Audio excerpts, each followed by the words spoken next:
Hey, badass business owner, I'm going to make a bet that you want to make more profit in the coming year.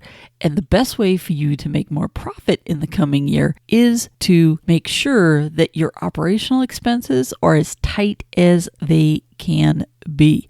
Remember, in order for you to increase your profit, you either have to raise your prices or you have to look internally at your cost of goods and your expenses to make sure that you're keeping them at a minimum. Now, a big area that people tend to forget about is their operational expenses. Part of the reason is it's more of an out of sight, out of mind. A lot of those expenses are paid kind of as they come in. They're paid once a month.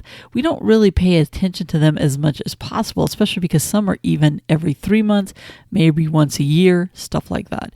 However, expenses can add up over time.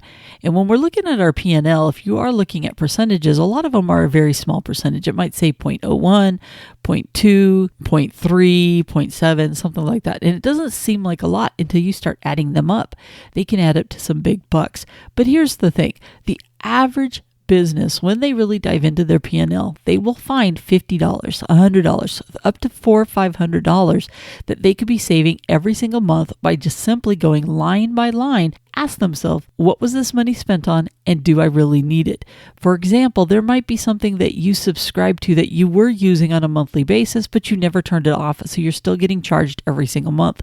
You might find that you haven't looked at your insurance or talked to an insurance agent in a really long time, and by reaching out to some different insurance companies, you might be able to find yourself $500 a year that you can save by just fixing your insurance on your business.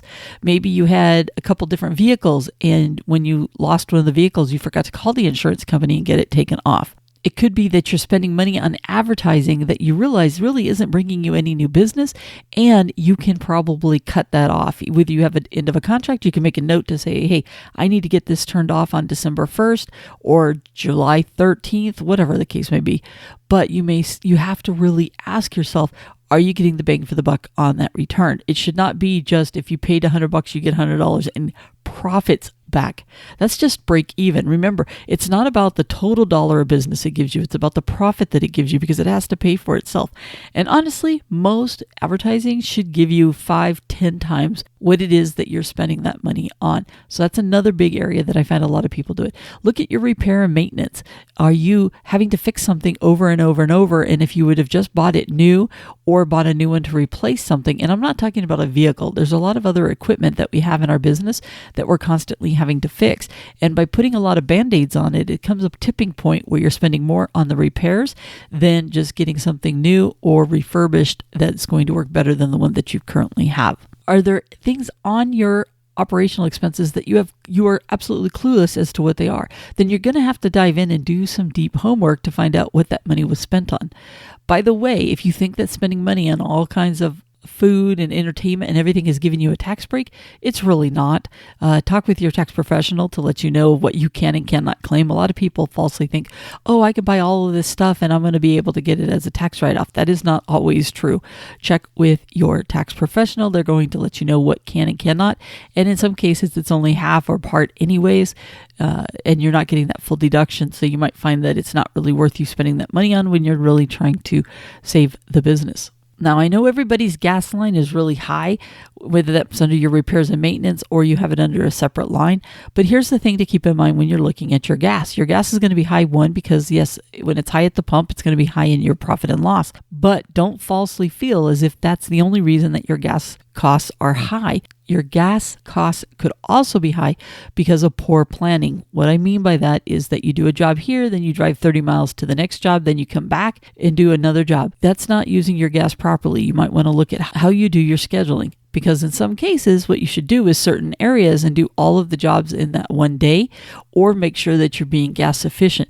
If you're also running back and forth to go to Home Depot, to the garage, to somewhere else to get parts or to pick up anything, you're going to burn through a lot of gas. So when you look at the gas one, I want you to really brainstorm and ask yourself, where are you actually spending that money on gas? It's probably not just at the pump. Yes, that part's going to be there, which means if you're very efficient, that will come down as gas prices come down. But if you have inefficiencies within your business, then it's going to continue to spend way more money than you really should be spending because you just don't take care of those inefficiencies. Now, I could go on and on about different line by line things, but the reality is you need to sit down with your profit and loss and pull up every single one of those expenses and look at the detail of it and ask yourself, where did you spend money at?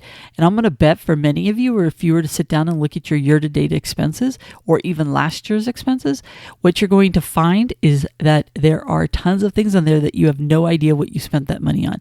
That's a problem, because if you're looking at your P&L on a monthly basis, you should be able to account for every dime that you spend in your business. You need to have that mentality. That's how giant CEOs look at their profit and loss. They want to know, where is the money going? It is a game of inches, okay? And in this case, for every dollar you take in, for every penny you save, that adds up to more and more money. So it's really, really important that you make this part of your monthly habit, that you go through your expense line and look at where you spent your money, and that at least minimum once a year, if not a couple times a year, you need to do a deep dive and find out, where can you cut costs?